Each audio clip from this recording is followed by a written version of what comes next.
It's our weekly Tuesdays with Mora segment with the head coach of UCLA football, Jim Mora. How are you, Coach? I'm doing good, Rich. How are you? Well, I'm still stinging from my alma mater's Saturday loss. Interesting, Jim. You know, I'm still feeling that one. I'm wondering how you viewed that final play, Coach, when you saw that. Well, with disbelief, just like everybody else. You know, it was.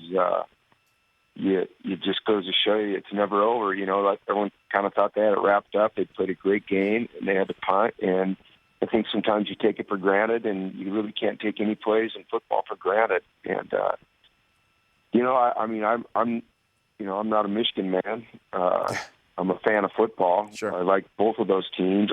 think they've got great programs and great coaches. So for me, it was just an exciting thing to see as a football fan. Yeah, I'm wondering, is it something that you go to your punter and say, look, if we're ever in this situation, just jump on the ball, or you talk to your team and say, hey, if we're ever in this situation, don't ever take anything for granted? Do you use this as a teachable moment, essentially, is what I'm asking? Without a doubt. I'm sure that every coach in college football and probably in the NFL did the same thing. Is you just went back and reviewed, hey, listen, if we find ourselves in that situation and then you're unfortunate enough to drop the ball, just get on it, and give ourselves a chance to defend one play rather than give them a play. But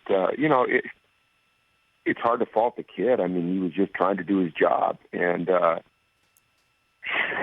it's crazy. I'm sure you were going crazy. See, we have the guy in the office next to me. He's a Michigan State alum, and he played there, and so he started singing the fight song, and everyone was going crazy. And I'm sorry to say, my first thoughts weren't for you, Rich. It's okay, Jim. I had enough people who were texting me as if I had some sort of awful thing happen in my personal life, No kidding. But I came on the air yesterday and talked about how it hurts so much, and it still hurts so much. And, can you imagine if you're Coach Harbaugh or those players or the young man that dropped the snap, how they feel? Holy cow. No doubt. How about death threats to a college player? That's just, that's really sad. It's a really sad commentary.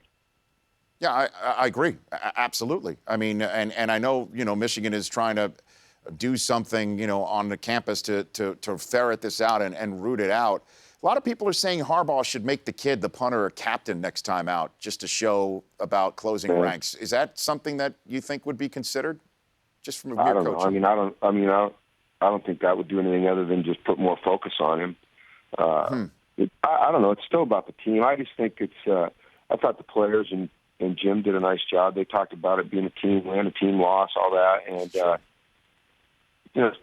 it's ball, man. It's competitive sports. There's a lot of moving pieces. Things happen. It's just really unfortunate for him. It's very fortunate for Michigan State. So there's always two sides of the coin. That's true. Michigan State was prepared. They came after him. They capitalized on a mistake.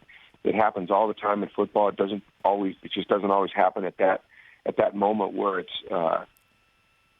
so important. But there's plays like that all the time. That one was just so visual, so prominent. Yeah, gosh. Jim Mora, UCLA football head coach, joining me here. So let's talk about your house right now. How are you keeping up morale on a young team, college team that's lost 2 in a row after a great start, Coach? Well, our guys are resilient, and they know it's not going to be easy. And they come back every day with a great attitude. They're very positive. They've been through a lot in their lives, and they've overcome adversity to get where they are, and they'll just keep overcoming it. And morale's actually been very good. That's one thing I found about college athletes is that, they get on to the next one. They get on to the next challenge. They're excited about playing again. They love the sport because it's a sport. They love to compete. And so our young men are excited about another opportunity on Thursday night. I haven't had to do a lot in terms of morale. They kind of take care of themselves. And you just try to foster a positive environment, and not the unrealistically positive. You're always very self-critical and you self-evaluate, but you do it in a positive vein, and I think it helps. I'm on the phone with Jim Mora, UCLA head coach, joining me here. Ishmael Adams, who faces now a misdemeanor battery charge for an altercation with an Uber driver. What's his status with the team? Has that changed at all? Nope, Coach? Hasn't changed a bit. He's done his time. He served a suspension, and we're moving on. Okay.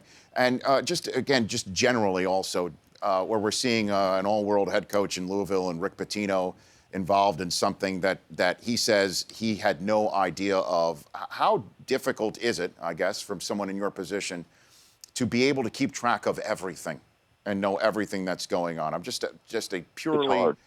you know. In basketball, I wouldn't think it would be as hard. You only have 14 players. I have 120 players on our squad.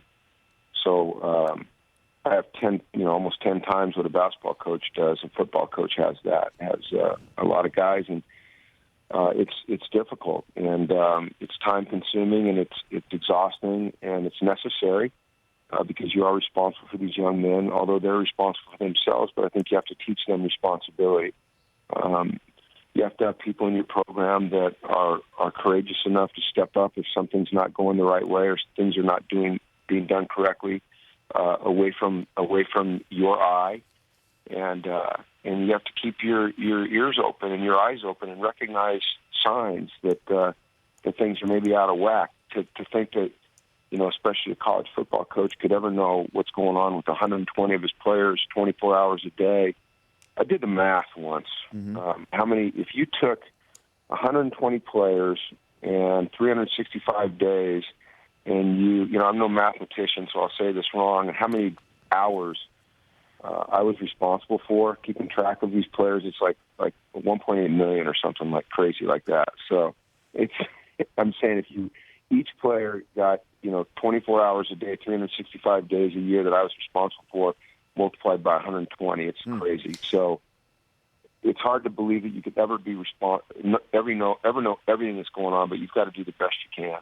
And I'm sure Coach Pitino has done the best that he can. I mean, that's the kind of man he is. So, I guess it's all about delegation in a way to your assistants and other parts of your staff to trust in them, right? Well, delegation, first of all, it's about education. I think you have to educate your players in terms of what your culture is and what's acceptable and what's not acceptable. I think it's about teaching them respect and courage, having the courage if you're a teammate, you see something that's not going the right way to step in and get it fixed, and having the respect for your fellow teammates that if they say, hey, listen, you're going down the wrong path, to reevaluate the path you're going down. So I think you start there. You start by empowering your players and educating your players, and then you put people in place that, whether it's trainers, equipment men, your video operations, your academic support staff, your strength and conditioning staff, your assistants, your graduate assistants, your interns,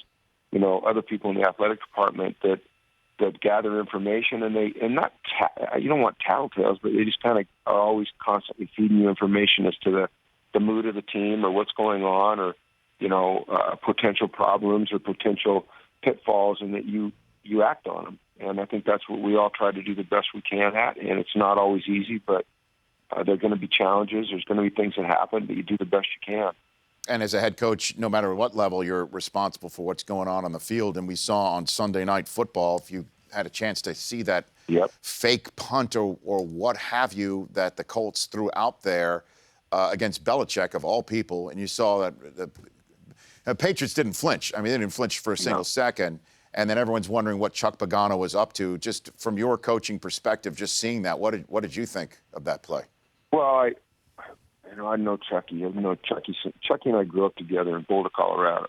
So we've known each other since we were 6-year-olds. No kidding.